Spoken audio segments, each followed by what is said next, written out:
We will close most workplaces, except for essential services and key economic sectors.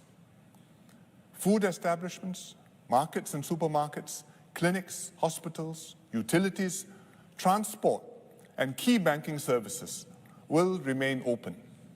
These are essential services. We also should not disrupt economic sectors that are strategic or form part of a global supply chain.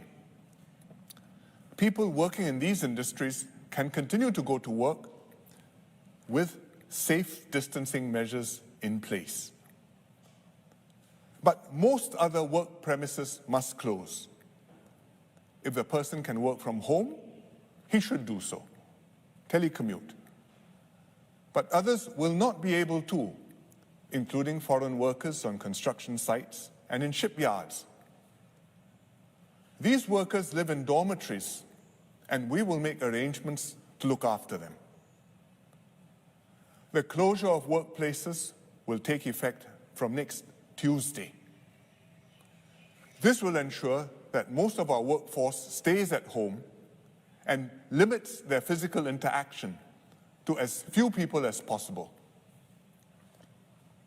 Second, we will also move to full home-based learning in our schools and institutes of higher learning. We started with 1 day of home-based learning this week. This has gone smoothly, with some teething issues being resolved. The Ministry of Education will work with the schools to implement full home-based learning starting next Wednesday. All preschool and student care centers will also be closed, but they will provide limited services for children of parents who have to continue working and are unable to make alternative care arrangements.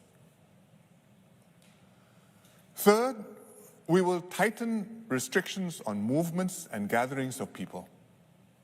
It boils down to 3 things.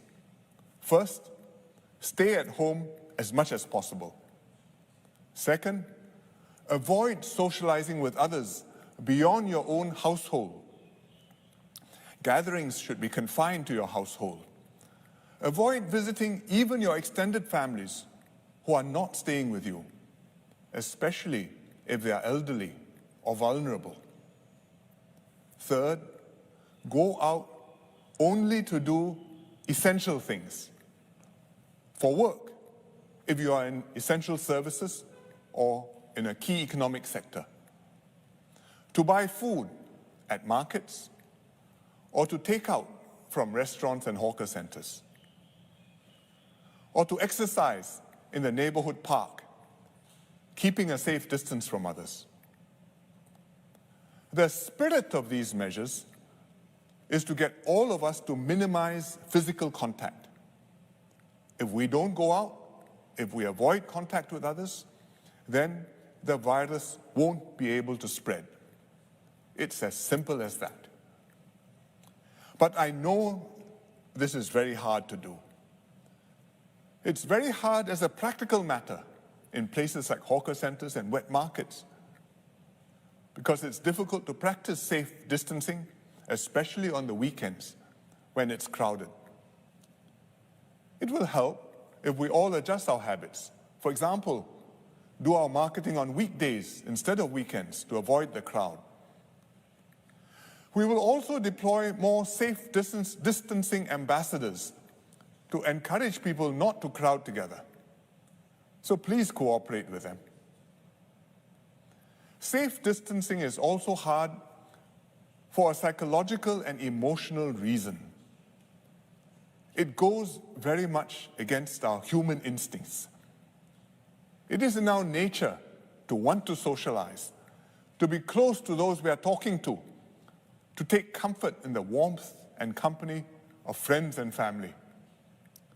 I fully understand this, but I hope you will also understand why we all have to take social distancing extremely seriously in this period. Because this is the only effective way to slow the transmission of the virus so that we gradually bring our numbers down. It's also the best way to keep our families safe, and particularly to protect our seniors from getting ill.